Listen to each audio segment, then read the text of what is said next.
Shalom bien-aimés dans le Seigneur et bienvenue à l'école du sabbat, une mission d'échange, de partage et d'étude de la parole de Dieu qui vous parvient chaque semaine sur les ondes de la PPT TV. En ce premier trimestre de l'an 2024, portant sur le grand thème des psaumes, la semaine passée, nous avions étudié ensemble la troisième leçon qui portait sur le titre « Le Seigneur règne ». Aujourd'hui, nous allons aborder la quatrième leçon qui a pour titre « L'Éternel entend et délivre ». L'Éternel entend et délivre. Je suis Bruno et je suis accompagné par vous, bien sûr. Mais sur ce plateau, je suis avec le frère Innocent. Shalom, frère Innocent. Shalom, frère Bruno. Et aussi le frère Hippolyte. Shalom, frère Hippolyte. Shalom, mes frères Bruno. Nous sommes également accompagnés par l'équipe technique de la PPT TV et le frère Ephraim qui vous salue aussi. Avant de nous plonger dans l'étude de cette semaine, implorons la faveur du Seigneur. Notre Dieu, notre Père, ces moments, nous te les consacrons encore une fois de plus. Nos esprits et nos pensées, nous te les remettons. Fais en sorte que, ô Dieu Tout-Puissant, cette parole nous édifie, nous construise et nous rapproche davantage de toi. Dans le nom de Jésus-Christ, nous te prions. Amen. Amen. L'Éternel, le Seigneur, entend et délivre. Le verset du jour, nous le retrouvons dans le livre des psaumes, psaume le chapitre 34 et le verset 18. Là, nous lisons dans la version Louis II.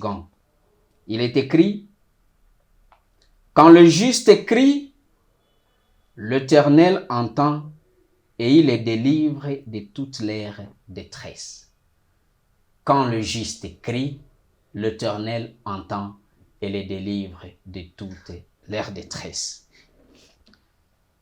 Quand on parle d'entendre, on doit avoir certaines facultés pour entendre. Mais comme des humains, aussi quand on parle d'entendre, il y a le sens de l'ouïe. Il y a l'oreille qui est l'appareil qui nous sert d'entendre. Alors je me demande, frère Innocent, le Dieu, l'Éternel qu'on nous dit qu'il entend, il a quelle forme au juste? Puisque tantôt on dit que Dieu, il est esprit, même la Bible nous dit qu'il est assis au ciel et la terre est son marchepied. Je m'imagine que peut-être la taille et la dimension, quelle est en réalité la forme de Dieu? Merci beaucoup, frère Bruno.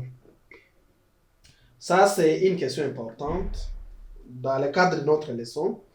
Je crois dans des leçons précédentes, nous sommes revenus même sur cette question.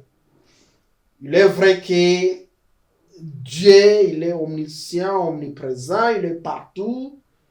Mais lorsque Dieu dit « créons l'homme à notre image », Là, on est en Genèse. Ok. Ok. Ça montre que Dieu, dans la création, nous sommes ses créatures, mais si Dieu veut entrer dans la création, la forme qu'il doit prendre, c'est la forme humaine.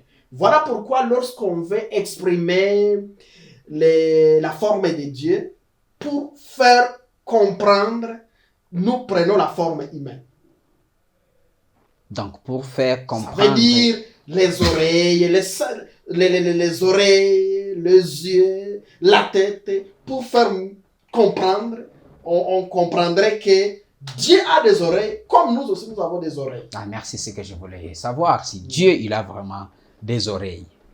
Mais frère Hippolyte, nous avions lu le verset qui dit que quand le juste crie, de toutes les façons, comme je te parle là, je ne crie pas. Je parle, tu m'entends. Oui, Plusieurs psalmistes disent, viens Seigneur, incline ton oreille. Où se trouve, où se situe réellement Dieu par rapport à l'homme? Très loin ou très proche? Extrêmement loin? Dans l'intervention du frère Innocent, il disait qu'il est omniprésent, il est omnipotent, il est omniscient. Donc, il est proche tout comme il est éloigné de l'homme à la fois. Ça dépend de l'expérience personnelle de chaque personne et avec son Dieu. Ceux-là qui ont l'expérience personnelle, ils sentent Dieu être proche d'eux. Quand on n'a pas l'expérience personnelle avec Dieu, on les sent éloignés. Surtout pendant les difficultés, on sent que Dieu est éloigné de l'homme. Alors ce Dieu-là, comme on dit qu'il est un Dieu personnel, il est aussi proche. Mais comme il entend, a-t-il au moins certaines qualités qui peuvent nous convaincre, qui nous pousseraient à avoir réellement confiance qu'il entend? Parce que le psaume, on a dit que c'est un livre de prière, n'est-ce pas ça, frère Innocent? On ne va pas se mettre à prier. Et la prière, on a dit que c'est un dialogue. On ne va pas se mettre à parler à quelqu'un avec des facultés douteuses. Quelles sont les facultés, les qualités dont possède Dieu qui nous mettent dans la confiance pour dire, il nous entend? Bon, merci beaucoup. Vous savez, quand nous étions à l'école primaire, on nous apprenait le devoir des enfants envers leurs parents. Oui. Mais aussi, il y avait le devoir des parents envers leurs enfants. Vous voyez, Dieu, il est le père de tout le monde. Oui. Dieu n'a jamais été le grand-père de quelqu'un. Il est le père. Pas grand-père? Pas grand-père. Il est le père de tout le monde. Et vous avez le devoir de parents envers les enfants, d'un père envers son enfant. Ça dépasse le devoir, bien que le grand-père peut y avoir peut-être des affections, des choses à faire. Mais quand il s'agit de devoir, c'est directement vers le père. Et ici, on nous dit, Dieu, il est le père. Il est notre père. Oui. Dieu, il est compatissant. Au-delà d'être père, il est compatissant. Mais au-delà de toutes choses, c'est un Dieu puissant, un Dieu capable, un Dieu qui a des choses irréversibles, réversibles. Et donc, ces qualités nous permettent d'être certifiés qu'il nous entend. Et quand nous crions, il est capable de nous répondre. En tant que père compatissant et plein de bonté et fidèle, toutes ces qualités nous montrent que Dieu, il nous entend et cela nous met tellement en confiance. Mais j'aime dire, frère Hippolyte, Oui. est-ce qu'il entend tout le monde? Quand on parle, il entend, oui. Mais est-ce qu'il entend tout le monde? A-t-il un langage précis qui parle? Sinon, je vais dire, face à un Chinois, on ne saura pas communiquer, non? Je voudrais dire que Dieu, est-ce qu'il entend tout le monde? C'est dans le livre d'Ésaïe, le chapitre 55, je pense, le 2e verset, où il donne la cible, sa population cible, que les prières de pécheurs sont Une abomination. une abomination. Il n'attend pas ces gens-là. Et le ciel est d'airain quand quelqu'un qui est injuste est pris. Quand vous dites le ciel est derrière, vous voulez dire il est dur, Il est solide. dur, ça ne passe pas. Okay. Il n'y a pas la connexion entre le pécheur et Dieu. Et par rapport au langage de Dieu, est-ce que Dieu comprend les Chinois, comprend le français? Non, je voulais dire pas la langue, je voulais dire un langage. Tu vois, par exemple, quand je me retrouve face à un Chinois, il ne m'écoute pas, je ne l'écoute pas. A-t-il, lui, un langage approprié? Le langage de Dieu, c'est sa parole. Oui. Et le langage de la foi. C'est là que Dieu comprend. Le langage de sa parole et le langage de la foi. Et là, peu importe l'expression, même les gémissements. Si à partir des gémissements de quelqu'un, il y a l'expression de la foi, il y a l'expression de la parole de Dieu, c'est déjà quelque chose qui peut faire à ce que le langage soit compréhensif. Clair et compréhensif. Merci beaucoup. Mais frère Innocent, et le frère Hippolyte nous dit que oui, comme la Bible le dit aussi, que nous devons prier en réclamant les promesses de Dieu qui sont dans sa parole. L'apôtre Paul a dit aussi qu'il faut que celui qui s'approche de lui croit. Or, sans la foi, il est impossible de lui être agréable. Moi, j'ai fait tout ça. Comment puis-je être sûr que lui, il a entendu? Surtout que ce n'est pas comme on parle, je peux parler, vous m'écoutez, vous me répondez immédiatement. Comment moi je serais? J'étais à genoux ou j'étais quelque part en train de prier? Comment me rassurer que lui, il m'a entendu? Bon, merci beaucoup. Je crois, d'abord, comme le frère Hippolyte l'a dit, ici nous sommes en matière de la foi. Et en matière de la foi, la Bible dit, Dieu parle d'une manière ou d'une autre. Oui. Mais on ajoute là que les humains ne prennent point garde. Oui. C'est-à-dire, pour écouter aussi l'Éternel, quand on donne même l'exemple dans les temples, lorsque c'est le sacrificateur élu, on nous dit qu'à ce temps-là, la parole de Dieu était rare. Très rare. Juste parce que les gens s'étaient éloignés de la volonté de Dieu. Jusqu'à ce que l'Éternel, comme un frère Hippolyte a dit, que Dieu écoute les langages de ceux-là qui sont dans sa parole, jusqu'à ce que l'Éternel avait un petit enfant Samuel qui était dans sa parole. C'est par là que la voix de l'Éternel a commencé à venir vers les humains. Et pour qui? Pour Samuel, c'était la voix audible. Oui. Alors, la façon dont Dieu parlait à Samuel, ce n'est pas de la même façon dont Dieu parlait à Moïse ou parlait à d'autres personnes. Nous aussi, ça dépend de l'intimité dont chacun a avec son Dieu.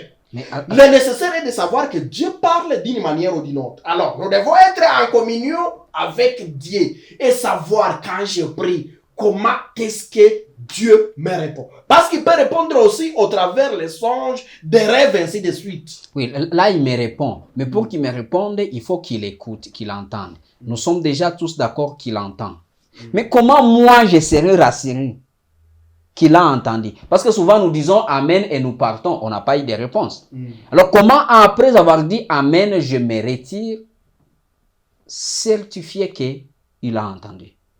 Est-ce qu'on a un élément, un feedback qui nous permet de savoir que Dieu a entendu ce qu'on lui a dit? Bon, tu sais, quand nous présentons des prières avec Dieu et devant Dieu, bon, il y a aussi la notion du temps. Il y a la notion du temps. Mais la Bible dit que tout ce que vous demanderez en prière, soyez rassurés, c'est en Matthieu 11:24, soyez rassurés que vous l'avez reçu et vous le verrez s'accomplir. Vous voyez, le verbe est au futur. D'abord, il faut avoir la foi comme Hippolyte l'a dit, mais aussi attendre. Il y a la notion du temps. Attendre ce que vous avez demandé. Alors, si vous... Peut-être oui.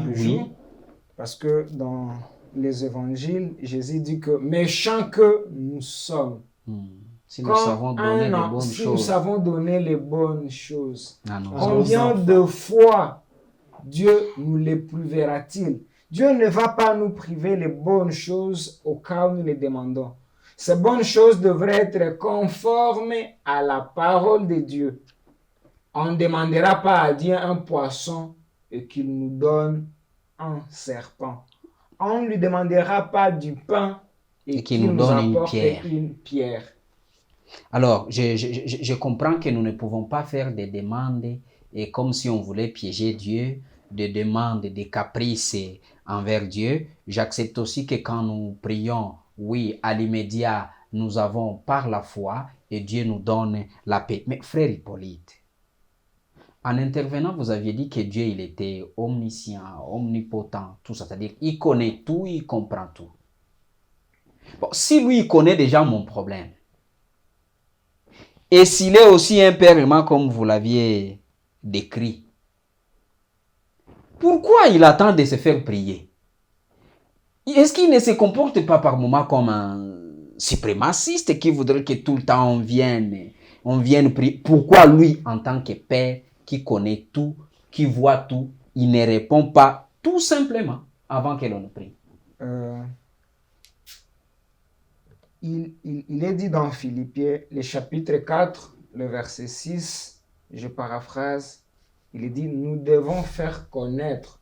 C'est pas à dire qu'il ne connaît pas nos besoins, mais on nous demande de faire connaître.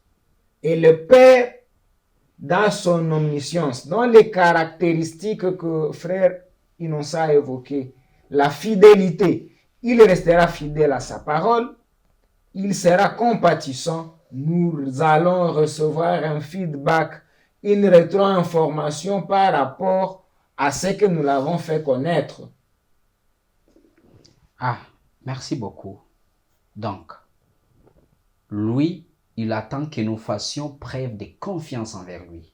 Oui. Nous lui faisons connaître nos besoins par preuve de confiance. Maintenant, frère Innocent, tu avais déjà commencé sur cette lancée. Et que Dieu répond tantôt d'une manière, ou d'une autre. Tantôt d'une autre. Moi, je commence la prière avec ces livres de psaumes. C'est sur ce plateau que je suis tombé aussi amoureux de ces livres de psaumes. Et j'ai commencé à prier avec. Ce qui veut dire que je suis encore trop faible. Mais je voudrais quand même prier. Je voudrais aussi profiter de la réponse de Dieu. Comme un débutant. Comment je saurais? Tu as bien sûr donné l'exemple d'Élie avec le jeune Samuel. Mais tu as vu que le jeune Samuel n'a pas compris. Alors, comment moi aussi je fais aujourd'hui? Comment je m'y prends? Bon, merci beaucoup. Je crois, Dieu qui sonde nos cœurs, il sait tout ce dont nous avons besoin. Ouais. Et parmi les besoins dont Dieu répond efficacement, ce sont des besoins que nous lui présentons sur le plan spirituel. Si dans notre cheminement avec Dieu, nous avons besoin, parmi nos requêtes, nous demandons que nous voulons, Seigneur, t'écouter nous parler. Oui. L'Éternel, d'une manière ou d'une autre, fera en sorte que tu saches quand est-ce qu'il te parle. Et dans des leçons passées, nous avons vu qu'il faut avoir aussi un temps de s'arrêter, un temps de garder silence et d'écouter Dieu nous parler. Des fois, dans notre vie, nous parlons, et nous ne donnons pas Dieu le temps aussi de nous parler. Même une minute de s'exprimer, il n'a pas. Voilà, c'est pourquoi aussi dans cette leçon, on veut nous ramener à avoir l'état de garder silence et d'écouter Dieu nous parler. Alors ça, on ne peut être dans cette attitude d'écouter Dieu lorsque notre cœur est disposé.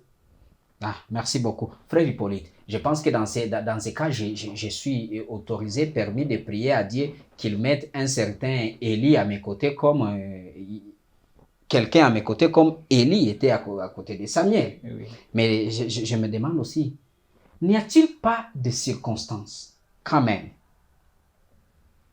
des situations où Dieu se trouve en mal, où Dieu se trouve, entre guillemets, incapable de prendre soin des justes en particulier et de tout le monde en général? Je vais dire, tu pries la même chose, il y a 10 ans, il y a 5 ans, la situation, elle reste la même. N'y a-t-il pas de circonstances où Dieu se retrouve aussi coincé? Peut-être avant que Hippolyte ne prenne la parole, je voulais ajouter un tout petit peu. D'accord. Parce que Dieu ne descendra pas du ciel, c'est sur ta question-là. Oui. Dieu ne descendra pas du ciel pour venir se présenter à un homme.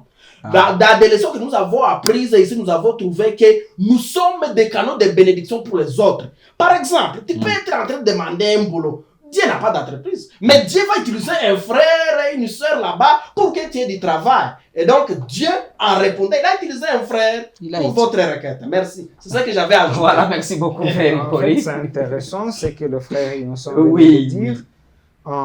Est-ce que Dieu, quelquefois, il se sent coincé? Il y a des circonstances où il a du mal. Dieu répond à son temps, pas au temps de l'homme.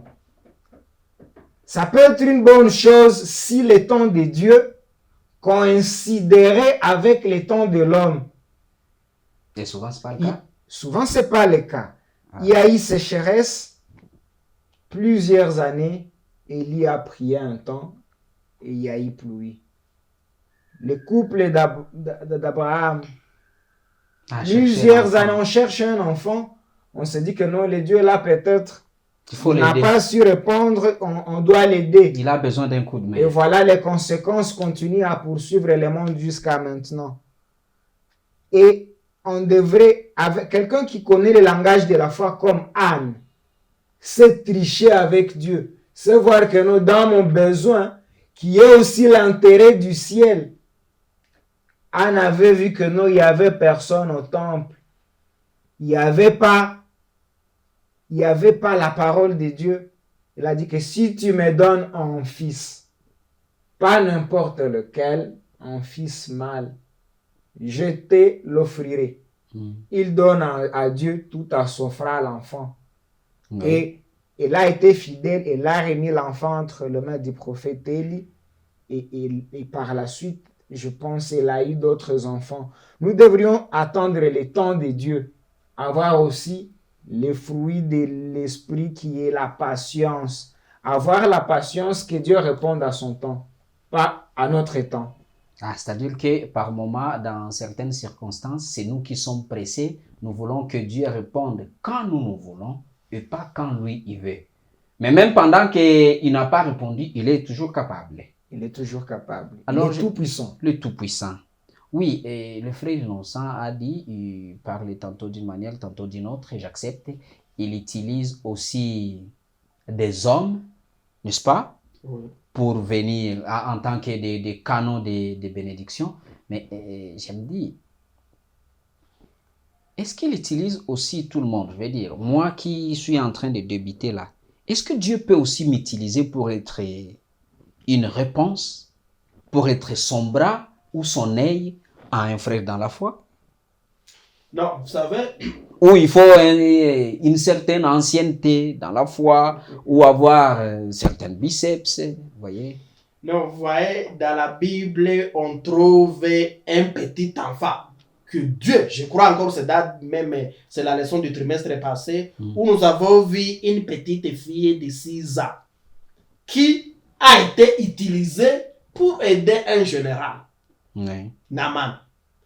Donc, Dieu pour aider quelqu'un, pour répondre à nos besoins, pour répondre à nos requêtes, il n'a pas besoin d'utiliser d'utiliser nos caractères, nos talents, notre ancienneté, peut-être dans la foi. Il peut utiliser n'importe qui pour nous sauver. C'est comme ça que le monsieur sur la route vers Jéricho, on aurait pu penser, s'attendre que le sacrificateur allait aider les gens qui connaissaient la parole. Dans l'histoire du bon samaritain. Oui, mais ils n'ont pas aidé. C'est plutôt le bon samaritain, quelqu'un où on y attendait le moins, qui a aidé, que Dieu a utilisé pour aider des messieurs qui ont été frappés par le bruit. Oui, frère. Et si l'on voulait ajouter, il y a, lors de la multiplication de pain, oui, plusieurs personnes, on parle de combien? De 5000 hommes. On a utilisé un enfant. On ne connaît même pas la foi de cet enfant oui, qui avait été utilisé.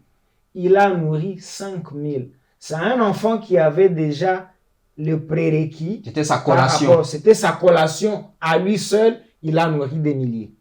Et Dieu l'avait utilisé pour répondre aux besoins du ventre que toute cette multitude avait. Merci beaucoup. Nous avions appris que le Seigneur, il est tout proche de nous lorsque nous nous approchons de lui. Mais Dieu, il ne bouge pas, c'est nous qui nous éloignons. Nous avions aussi dit que c'est Dieu-là qui a créé l'oreille. Il sait entendre. Il délivre. Il veut seulement que tu parles le langage de la foi, que tu réclames, que nous réclamions ses promesses. Il désire aussi venir nous délivrer, lui comme un refuge, une tour fortifiée. Il a envie de voir que nous pouvons nous exprimer librement devant lui et lui faire confiance qu'il agira. C'est sur ce point que nous finissons cette étude d'aujourd'hui.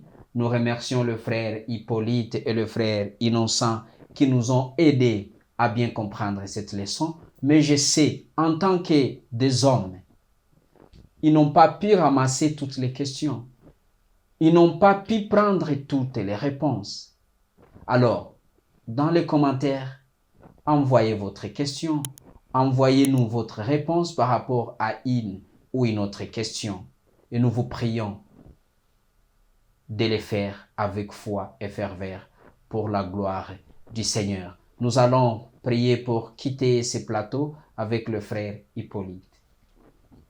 Notre Dieu, notre Père, nous venons d'attendre ta parole. Fais à ce que, Père éternel, que cette parole puisse germer et qu'elle porte de fruits afin que plusieurs puissent bénéficier du goût de ce que nous avons eu comme ta parole. Ta parole est en vie, Père éternel, accorde-nous la vie. Nous avons ainsi prié en passant par les merveilleux noms, les noms qui dépassent tous les autres noms, les noms de Jésus. Amen. Amen. N'oubliez pas de liker, de vous abonner et de partager pour le salut de plusieurs. Que le Seigneur vous bénisse. Amen. Amen.